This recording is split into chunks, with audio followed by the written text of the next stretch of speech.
is the founder of Bullseye Recruiting. It's a boutique sales-oriented recruiting agency. But he's got 20 plus years in the recruiting industry. He's a background as a corporate recruiter for companies like Dell, we know about Dell, eBay, Rosetta Stone, Balfour, and Rainmaker. He speaks regularly for recruiting events, industry events. He's a globally recognized writer for all the information that he disseminates to the industry. And if that's not enough, folks, he is an actual Austinite, native born. That's what they look like. He and his wife have 2 young kids. They're both in elementary school, and when he's not helping you guys, they're down at their ranch in South Texas. His passion is helping job seekers, and today Will shares his insights on navigating the recruiting process. I welcome Will Thomson down here. Thank you, Will. Take your pride of place. Thank you, sir. All right, go for it. How are you guys doing today? Great. Awesome. I look forward to talking a little bit with you guys today. We're going to talk a little bit about navigating the recruiting process. It can be quite daunting. I've been, like Shannon said, I've been on the corporate recruiting side, in the agency recruiting side, and in sales and marketing, or sales and recruiting for over 23 years. So I have a background in this kind of stuff. I've been a board member. I'm a board member. This is our 3rd year on Launchpad, so I absolutely love this format. It's a great support group, and you really have a chance to get to know one another and all support one another. So, Bullseye Recruiting started out as a blog, of all things. Has anyone met Mark Miller yet? Okay. Mark's a good friend, and I started writing, and he said, Will, we need to get you on a better platform. We need to get you on a better blog. So he introduced me to somebody that would help me out with my blog. I won 17 global awards for Best Career Website because of Mark. He's the one that helped me kind of put everything together, which was kind of cool. About 3 years ago, we said, hey, what am I going to do with this blog? Great that I've won these awards, but I'm really not doing anything. So we started a recruiting agency, my wife and I, and we focus on sales recruiting, marketing, human resources, and also IT. And it's really a boutique, executive type recruiting agency, but we've had a lot of fun with it. I am from Austin. I grew up in Westlake. My parents still live in the same house that I grew up in, so it's kind of cool. My brother and sister-in-law and kids and their kids, we're all here, so it's kind of fun. And I really believe in the city and helping people that are looking for help. I'm a big hunter.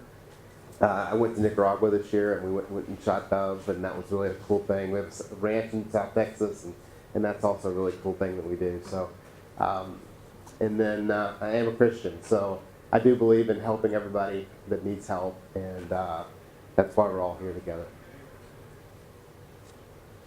So this happened today, right? You get the pink slip, and you're like, oh man, either it was a layoff, or you were fired, or redundancy. We've heard all sorts of different reasons why you were laid off, but it happens, right? And you just don't know where to start, and you get kind of scared.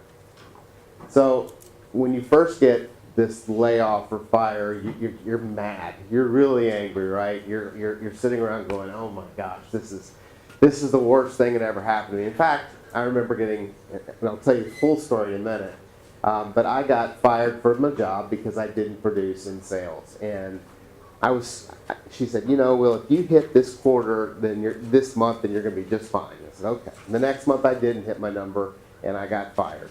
And I was so mad. I was this guy. I was, I was wanting to start a fight with the lady, and no, not really. I'm kidding. But I was very upset. And then about a month after it, I was like, oh, this is great. I hated that job. This is horrible. And I mean, I know you guys have probably felt the same thing, where you're almost elated after a while, after you've been let go. And then you get concerned. You're like, oh, man, it's been a month. It's been 2 months. It's been, wow, we're at 6 months now. It's 9 months. It's been a year. It gets scary, right, at that point. So there's all sorts of emotions that come into when you lose a job. So the first thing that I love this guy. But where do you start? I mean, the rules change all the time, right? It's like last year you did this, and this year you do this, or I haven't looked for a job in 9 years, so where do I even begin? I remember I put my resume in, and, I got a response off Monster, and it was quick, and it was easy, and, like I heard some of these things about, you put your application in, what should you say? What do you do? I mean, these are new rules to a lot of people, and a lot of people have been with jobs for a long time. So I'm here to tell you, this is my wife Laura, and in 2008, when I got laid off, I was out of work for 9 months. My wife was working double shifts as a labor and delivery nurse, and I felt sick to my stomach. It was horrible. I just didn't know what to do. I went through 54 interviews. 54. I was terrified. I wanted to change careers. I got a master's degree in human resources and thought, oh man, people are just going to pick me up and it's going to be no big deal at all. I'm going to get a job and this is going to be easy. Well, it wasn't. It was really frustrating. And I got all these letters of rejection. And I mean, my wife was picking me up and she looked like this. And I didn't know. I was so scared. And I did end up taking a job, and I'll give you more information about that in a minute. So my question to you is, where are you in your journey, in your career? Have you had a long career with a company, and you're having trouble finding your next job? Raise your hand. That's most people, right? Are you having a hard time because of age? I mean, that's something that happens to me. I'm 44, and I would think that wouldn't happen, but ageism is really real, and as we talked about, and it's happening to more and more people, and we have to overcome that. Have you been out of work for a long time, and people are stopped? They don't consider you anymore. That's a hard thing too. It's like you get the stigma of like, he's been out of work for a year. What's wrong with this person? And sometimes it's not even your fault. It's just the niche skill set you have, right? Are you in an industry that's dying? Because, if you're in a manufacturing industry or, if you do COBOL or something like that, and it's not something that people do anymore. So how are you going to translate that in today's terms? Or do you just have no idea where to start? That's what I was talking about at the beginning. Are you just trying, and this is where I think most people are, it's just like they're underemployed. They're in a job that they go to work every single day, but they're not happy with what they're doing. And that's hard, right? You go there and you're like, okay, I'm getting a paycheck, I'm underpaid, I don't like what I'm doing, but I can't find another job because I'm kind of pigeonholed in my career. And that's tough. So I love to fish, like I said, and the other day I went fishing and I caught a stick, and a buddy of mine caught a rock. Seriously, and this guy caught a shoe. So it's frustrating, but you have to put your line out there to get something, to get a job, right? My daughter was just complaining, and she's like, Daddy, I just cannot catch a fish. And I'm like, well, that's part of fishing, You just got to keep going after it, or, you may or may not. And she pouted, and I said, that's not the way to act, So the one thing I want to tell you is that what Kathy was saying is, there is a 2.8 unemployment rate, which is lowest than it's been in years. So it is an employees market. So you guys should be interviewing companies. It doesn't always work that way, but that's really what I'm going to encourage you guys to do. I'll tell you a story about me. When I was in 1999, I had a job where I wanted to get into home building. I said, I want to get out of sales. I absolutely hate sales. And I wanted to be a project superintendent, for a home building. And when I wanted to be this, I went and interviewed Milburn. I went and talked to KB Home, Newmark Homes. There are about 10 of them that I went and actually talked to. When I came back from all these people, I was like, okay, I really don't want to be a superintendent. I want to be in sales. But I said, well, which company can I make the most money, the quickest, and have the biggest impact for management? And so when I got interviewed at KB Home, they said, why us? And I said, because you're the best, and I want to work for you. And they said, whoa, that was a cool answer. And I said, did that really come out of your mouth? And I said, listen, I talked to everybody around, and that's who I want to work with. And it wasn't, for me at that time in my career, it was the best job for me. So when you go out there, try to interview what makes you happy, right? Because you don't want to, interview people from different industries, find out what's the best fit for you, know who the competition is, and then go to lunches and have coffee with folks, and then really get to know these people. I mean, people will be willing to talk to you if you just say, hey, listen, I'm interested in your industry, right? So another thing I was talking about, how your job may not be people are not hiring for that skill set anymore.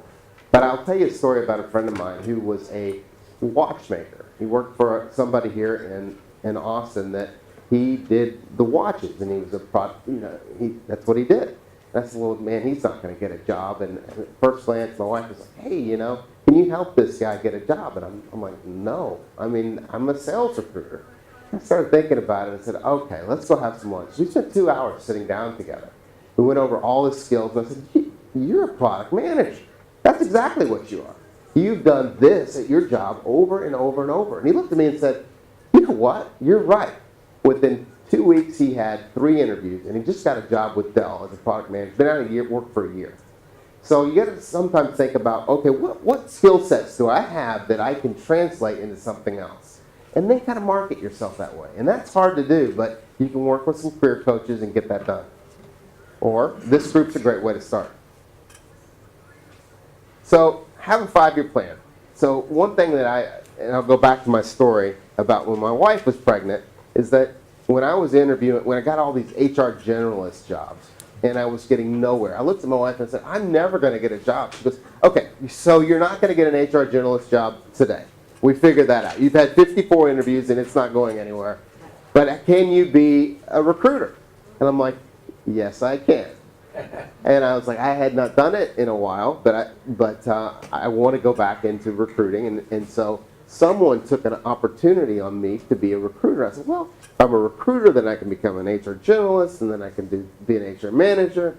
Guys, I never got to the HR manager or the HR director, but this is my career. I realized that's where I wanted to be. So just start thinking about how you want to go with your 5-year plan. So how do you get in front of the right people?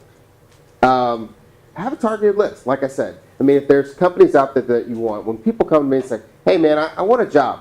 I'm like, okay, well, what do you want to do? Well, I'm not really sure what I want to do. I want a job. Well, if you come to me and just say you want a job, that's not going to help me. You need to be specific, right? So, have a job. Find out companies that are interesting to you and then go after them. Always hand delivering resumes is a big deal. I mean, and I don't mean just physically in the hands, because paper doesn't work as much as email is it, but have someone in a company that that can send the resume over. Just don't send it to the black hole. And that's the hardest part of this is, you're sending in an application and it's like, we're talking, you're like, oh, we'll get to fill this application and you have this age, but if you have someone that vouches for what you did, the chances of you getting an interview are much higher. And I know you probably know this, but try doing it more and more often and really find out who works at that company. And it may be, like I talked about, you don't know that many people at that company, but you went to lunch with somebody who was a subordinate of a manager, and they vouch for you. So it's about going after that way. So when you do LinkedIn invitations, who just writes a blank invitation just to connect? Be careful, because I think one of the best things to do is to say, you can write in there, I want to connect with you because, and make it really short, but people will respond to that a lot better and say, oh, I understand why you want to connect. Sure, let's do that. But don't give a sales pitch. I mean, how many people get connected and then they're like, I don't want to I'm gonna get a job, and it's like, oh, wait a minute, hold on, so time out. Let's build a relationship first before you ask for everything. So this is the hardest part of my presentation, but I want you to take it to heart because it's really hard. So recruiters find people for jobs, not people. Recruiters find jobs for people, not people jobs. And that's really hard to hear. Because if you come to me and say, hey man, I want a job, then I find jobs I find specific people for niche jobs. That's what I do. I get paid a lot of money for finding specific people for niche products. If you come to me, then it's hard to do that. But if you say, hey, Will, I found this job, I have this skill set, I saw this on your job site, can you help me with this interview? Help me get this job? Yeah, sure, absolutely I can. But that's the hardest thing for me to say, but it's true. And that's why these recruiters sometimes may not be your best friends. So I'm 40. I like Guns N' Roses, and I'm actually going to their concert tonight in San Antonio. I'm so excited about it. But patience, right? It will not ever happen on your timeline. You think that this is what's going to happen now. Well, it doesn't. I mean, it's going to happen at the most inopportune time. And what's funny about job searches are that when you're out there, you'll have no interviews, and then you'll have 15 all in 1 week. Has that ever happened to you guys? It's infuriating. It's like, I've been putting all this stuff out, and now I have 3 offers? Seriously? Where were you 6 months ago? But that's how it works. Who writes cover letters? I'm going to encourage you guys to continue writing cover letters. It really tells you why, and a lot of people don't take the time to do it. But explains your gaps in your resume. I mean, things happen. You may have cared for an elderly mother. It could have been a number of things. But it could be that you're relocating. Do you guys know that I think there's 175 people moved into Austin today? And if you have New York City as your address coming to Austin, Texas, then I want to know why you want to come to Austin. Why would I want to relocate you? If you're moving here, then that's fine. Maybe you have a post office box in Austin, but I'm not going to really contact you if you're in New York and you want a job in Austin, if there are this many people here, right? It also shows your creativity. I had a guy that was looking for a copywriter role, and man, his cover letter was the bomb. And I'm sitting there saying, okay, this is cool. This guy really sold me. His resume wasn't great, but his cover letter was sweet. And I sent him over there and they got hired. So it was really a cool story.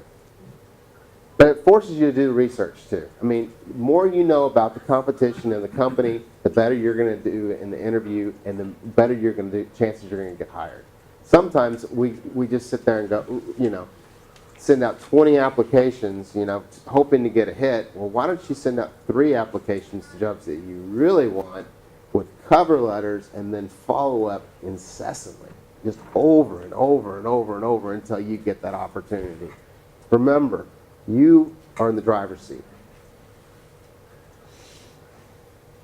So this is so true. If you see an area code 305 or 214 or 903 and you're in Austin, and are you going to pick up the phone? I don't pick up the phone. It's someone trying to sell me something. So no one picks up the phone anymore. As a recruiter, I use more texting than I have ever used in my entire life. That's how I communicate with people. So think about that with email or text. People's emails get so bogged down though. Have you noticed that? People don't, they'll get 30 or 40 emails a day, and then they don't get back to you until 2 or 3 days later. So if you shoot them a text, they'll get right back with you. If you leave them a voicemail, will they get back with you right away? No one listens to those things. I think I have 3 on there right now that I haven't listened to from 2 weeks ago. And I just really realized that, oh gosh, I got to listen to these things. But you can send LinkedIn notes. That always works. And what's cool about LinkedIn now, if you haven't noticed, but there's these green dots that tell you if they're online, and they can tell you if they've read your email or not. Yeah. Have you noticed that? Okay. Yeah, it's really cool. And then also, if you send emails, there's a tool that you can download from the Google Chrome store. If you guys use Google Chrome, but it's called MailTrack. And it can tell you when they've read the email and how often they've read the email. So that's for Google Mail? Yes. Okay. But if someone's interested in you, then they're going to read that over and over and over and over and over and over and over. If not, if they read it for 10 seconds and then they have never looked at it for 2 weeks, they don't care. But the thing is we all want to think we're the right applicants, but sometimes we're just not. Facebook instant messaging is a way that I communicate a lot of the time with people. I know a lot of people may not want to do the Facebook thing, but it works. And then just make sure that you have a curated message, something that is sweet and to the point and not selling too much, not sounding too desperate, right? What if that doesn't work? And this is, I like to Tony Robbins' statement. If you want to be successful, if you find someone else to achieve the results and copy what they do to achieve the same results. So, what I've learned as a recruiter in this industry for so long is everyone matters. Every person, every contact, every person that you come in contact with. So, I know a lot of people in this room saying, well, I only are connected with people on LinkedIn that I really know. Why? If LinkedIn makes it really hard for you to connect with other people, then why don't you connect with most everybody? It's a different thought, but they got the game. They got it down. LinkedIn's got it down. So connect with people. If you meet someone here today and you shook their hands, get their card, connect with them, because you never know in 6 months or a year where they're going to be. It's crazy. They can help you somewhere down the line. People genuinely like to help people. They really do. Like the Houston Harvey. I mean, you see people of all races and colors helping one another. We really do want to help one another, right? And we all want to see people succeed. And we hate seeing people that are out of work. It's the toughest thing in the world. And believe me, I'm standing up here telling you that I've been there, right? So when I was talking about the job that I took finally after that 9 months with my wife pregnant, I took a Band-Aid job. And it was a job that I didn't want to take. I absolutely thought it was the worst job. Has anybody ever walked into a job and said the first day, I want to walk out? Yes, it's horrible. I mean, I walked in there and Laura said, hey, how was your job? I said, I really want to walk out. This is horrible. This is the worst job I've ever had, right? But it got me through the hump. And I'm telling you, sometimes if you're just really struggling, you need to take one of these things. And it can stay on your resume for that short amount of time, and then you get something else. And I hate to tell you that, but it's true. You can take a Band-Aid job. Don't say I can't or I won't, because sometimes you just will, right? Money won't become an issue if you start work. I mean, when I took this job, it was at Christmas, and I was thinking, how am I going to get my kids Christmas presents? You know, what if I had to go through the whole season with my wife about to have a baby, you know, and you know, it was frustrating. So it's okay to do this. So gaps on resumes are a big deal with employers, right? If you've been out of work for a short amount of time or a long amount of time, you know, why not open an LLC? Actually, I started Bullseye Recruiting as an LLC months before it was like 6 to 9 months before I actually pulled the plug and did just Bullseye Recruiting. So go ahead and do that. You can get a lawyer to help you out with that. Get a website going. So if anything ever happens to your job, you always can put that on your resume. I'm a consultant. Okay, well, what did you do as a consultant? Well, I had these 4 or 5 projects. You worked at Leap Success. You were doing all these cool things, you know, to keep your skills active. But that's something you can do. Nonprofits, like I just said, Leap to Success. I mean, Shannon has a great program where you can keep active in the community, keep your skills active. I think that's important, and it gives you additional contacts where you may not have before. Every contact matters. Every person that you ever encounter is going to matter. And then you'll never be unemployed again. Flexibility is important. So this year I had an individual that I had a job opening for 2 salespeople, and 3 people were in the slot to have the job. So they said, "We'll fly them all in. You know, we want to interview them all." The 2 that flew in got the job, and the 3rd one said, "You know, I can't do it right now. I can't. I've got too much going on, and I can be there in 3 weeks." And I said, "Look, if you come here in 3 weeks, you're not going to get the job because it's going to be closed." Well, he called me. The 2 got the job, and he didn't get the job. And he was frustrated. And he's like, "Well, man, I could have kicked myself." And I said, "Well, I told you that if you wanted the job, you should have gone and made it happen. So be flexible, you know, to a point. I mean, there's certain things you can't avoid, but in your interview process." So how do you network in 2017? Who likes networking? I hate it. And I mean, it's hard. It's hard going out there and talking to people, and but it is a must. I mean, there's so many things that you can do. I mean, there's built in Austin. There's happy hours. There's breakfast clubs. How awkward is it to go up to somebody you don't know and just shake your hand when you really don't care? I mean, it's so hard. It's really hard, and it's hard for me. But there's Chamber of Commerce. There's this group. Guys, this is the best group in the world. I mean, I'm on the board of directors. I believe in this stuff. It works. But I'm an introvert. Believe it or not, I'm an introvert. And it's hard for me to do this. But, know that you're not alone, right? There are people just as nervous as you are that are going out there doing the same exact thing. Do the research on the company. Follow up within 24 hours. And listen. You know what the great thing about people is? They always want to talk about themselves. It's like, all right, well, if you just listen to others, sometimes that's all it needs, right? But network in smaller groups and rather than larger groups. I mean, sometimes when you're in 20 people, it's hard to get some conversation. But if you're a developer and you're talking to 2 or 3 guys, that's awesome. So I like this statement. I saw it on LinkedIn today, but it was like, bad things do happen. How I respond to them defines my character and the quality of my life. I can choose to sit in perpetual sadness, immobilized by the gravity of my loss, or I can choose to rise from the pain and treasure the most precious gift I have. Which is life itself.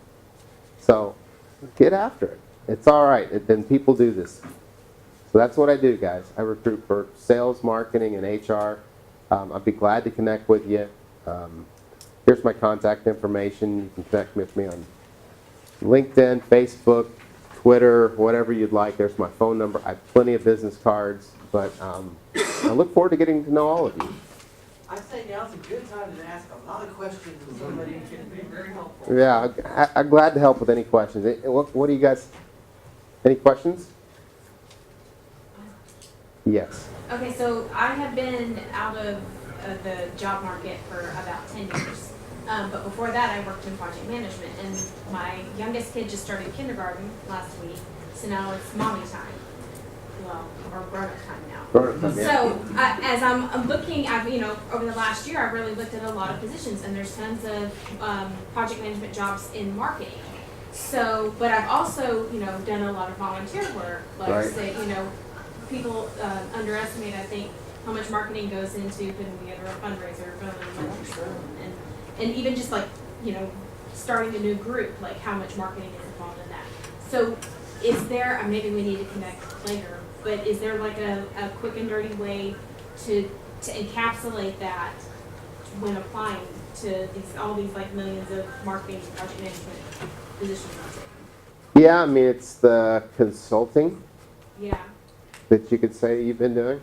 And then just kind of incorporate what you've been doing. It's okay to be a mother, right? Mm-hmm. It should be. It is okay. I mean, and people should understand that. And I think the best way you're going to get a job is someone that you know. Is the networking, right? They're going to give you an opportunity and say, gosh, this girl is awesome. She's been out of work for a while, but they're going to give you a shot. And it's going to be someone you know, not an application. I promise you.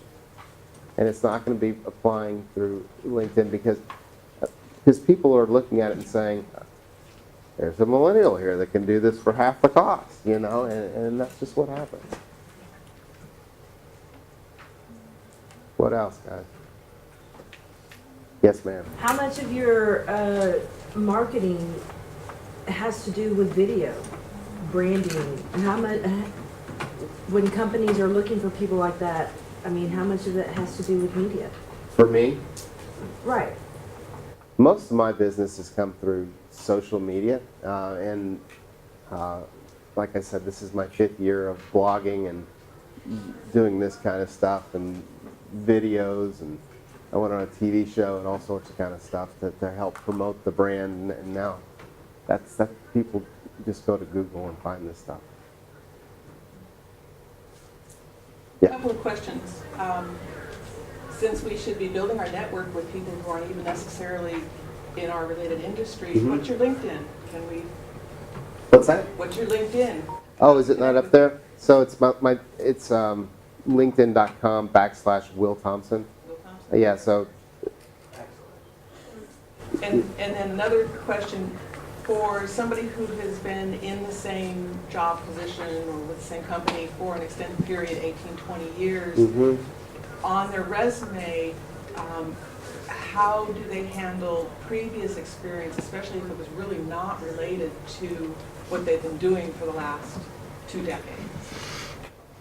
It's hard to overcome that. I mean, so if you've been with the company for 20 plus years, one thing I would do is break it out to the jobs that you've held, right? So, like, for example, IBM or Dell, and then just say, because you haven't held the same role over. You're going to say you had the 5 years here and you did this work. And then you were a marketing manager at Dell, and they just have the dates, right?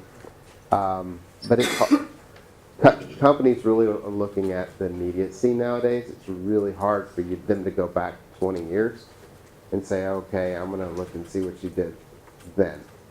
I have that a lot with companies, and it's really frustrating. I'm like, well, he had a long run, and from 1995 to 2006, as doing this work, and then since then he's been doing this. But they don't look past that. It's really hard. Not that it can't be done, but it's really hard. So how do you handle it in building a resume?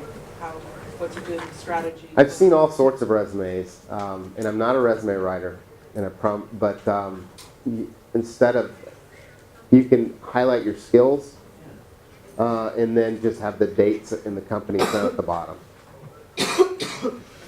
If you would like an example, please email me and I'll be glad to show you. But it basically says, I have 25 years of experience in this, and I've done all these skills, and then really go into detail about project management or technology experience, and then at the bottom say, where you worked and what you did. Do you use that and be creative in your cover letter? Absolutely, absolutely. Talk about where you've been, but then what you've done before, and your entire skill sets. Yeah, the cover letters are always great to do that too. Really incorporating why you think you'd be a good fit and how this all ties in together, because knowledge is king. I mean, if you can show that you've done this and how it all can tie together for a role, I mean, wow. I'm interviewing a guy for a linguist right now. I thought I'd hire a linguist.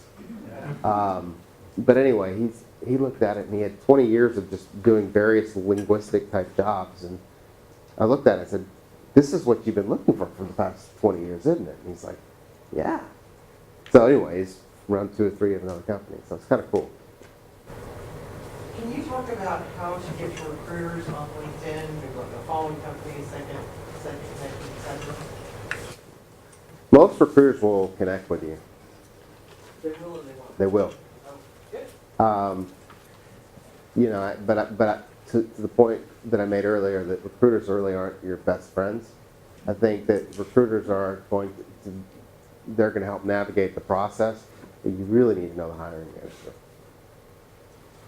Because I think that's going to help you get in the door. And if you don't know the hiring manager, know the people that work underneath the hiring manager who can refer your resume in. How do I get the hiring manager on LinkedIn? Well, I mean, let's just say you're looking for a product manager role at XYZ company. Then look at the director of product manager at that company. I'll just do a search for director of product management XYZ company, and you'll find the person that you're trying to find. And then there's all sorts of tools where you can actually get their email address. Google Chrome is amazing. If you download Contact Out, you guys can write that down. Contact Out. You can go to the Google Chrome store and you click on somebody's LinkedIn profile and it'll actually give you the email address for free. So you can connect with them on LinkedIn. You can do what I just told you there. So there's all sorts of cool things you can do.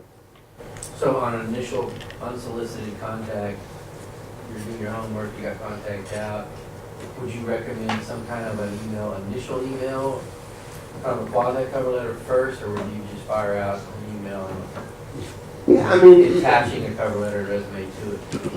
I think brevity is important. I mean, I think, hey, listen, I'm interested in a role, because like I said, the email boxes get full. Can we chat, please? And they'll say, oh, you know what, I'm not the guy, here's someone else. You can always find out, you can kind of build org charts by yourself too, by just looking at LinkedIn and finding out who's below that hiring manager, and then kind of calling them and having them talk to the hiring manager as well. But I do think brevity is important. I mean, the longer the email for me as the owner of a business drives me crazy. I'm just like, I don't want to look at it. But if you say, hey, if it's a yes or a no or sure, then that's, or let me refer you to this person, then I'll usually do it. But man, I get emails that are, it's like getting messages on your phone. It's just like if you're getting sales calls that day long, then they're like, oh. That's the hard part. You're really selling yourself, right? It'll be brief to the point, but it would be okay to go ahead and attach a resume cover. Sure. But the things that I tell people all the time are persistence and perseverance. You have to be persistent. I mean, one no is not good, right? You got to get up to bat and keep going after it. You got to put the fish in line. And you got to persevere. If they tell you, keep going after it, just like Cal Ripken was out in the field for all those years. Just if you go after it, then you're going to get it. Where's the line between persistence and test? Yeah, I mean, I think that it's kind of like if when I was single and trying to go out with a girl, and I wanted her to go out with me, if you keep asking enough, they're going to go, gosh darn it, quit calling. Sure, So I think if you don't put yourself out there, then you're not going to get anywhere. So if you become a pest, oh well, sorry. I remember when I was in sales, cold calling on businesses, and I would get kicked out of buildings, and people would say, hey, I got a call from, Regis Group or whatever, and they said you were knocking on doors. Attaboy. And I was like, what? You're not mad at me for doing that? He's like, no, I'm not mad at you at all. I said, at least you're putting yourself out there, so be a pest. I mean, that's my thought is that, keep going after it. Squeak the wheel, huh? Yeah, why not? Monday, Wednesday, Friday. I have a guy right now that's calling me all the time. He wants a job, and I told him, you didn't get it. But I like him. I mean, he's persistent, and he's like, please let me know what else is out there. I mean, he's on top of my radar. I mean, if I can find him a job, then I will. I promise you, I like his skill set. Yes, sir. What was it about the cover letter you said you really liked, but you didn't have the experience, or was it that you really liked the cover letter? What was it about that you He was a copywriter, and he was trying to really show his creative skills. So although he had not been a copywriter very long, I loved the way he wrote his letter and thought, man, this is really, really cool, the way you wrote your letter. And I can tell that you'd be a good copywriter based upon your experience. Was it really funny? It was funny. It was, it was like, I'm sure you get 1,000 of these, and he goes, I can't remember exactly what it said. It's been several years, but it grabbed my attention. I'm like, this is awesome. And I wish I still had it for you guys. But yeah, I think humor is good, and showing why you want the job and what you bring to the table is very important, especially if you're relocating or something like that. Why you're going to relocate? And what is your What about you that fell over the chair? opinion on tracking sheets and tracking your job search process? I like it. I'll ask people as the third party recruiter, have you heard of, XYZ company? And they said, well, yes, I applied on this date. And that helps me because I can't represent you if you've applied somewhere else. And probably most of you guys don't even remember where you applied half the time. Am I right? There's so many applications out there, you're like, hey, yeah, I think so, but keep track it. How about working with multiple recruiters? Yeah, What do you think? I mean, like the recruiters are like, no, just work with me. Well, like, this is what I heard. well, I mean, What do you, I think they're what's your thoughts slime. on how, or do y'all work together? I think they're slime. Well, that's Why don't we get you a job, not worry about trying to pat his back? Come on. No, I mean, I understand their point, you know, to work with one recruiter, but you know, you've got to take care of yourself. You've got to get yourself a job, and whatever it takes for you to get out there.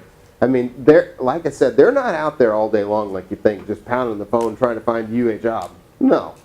I mean, so you get as many feelers out there as you possibly can and say, hey, for this job opportunity, I'm all yours.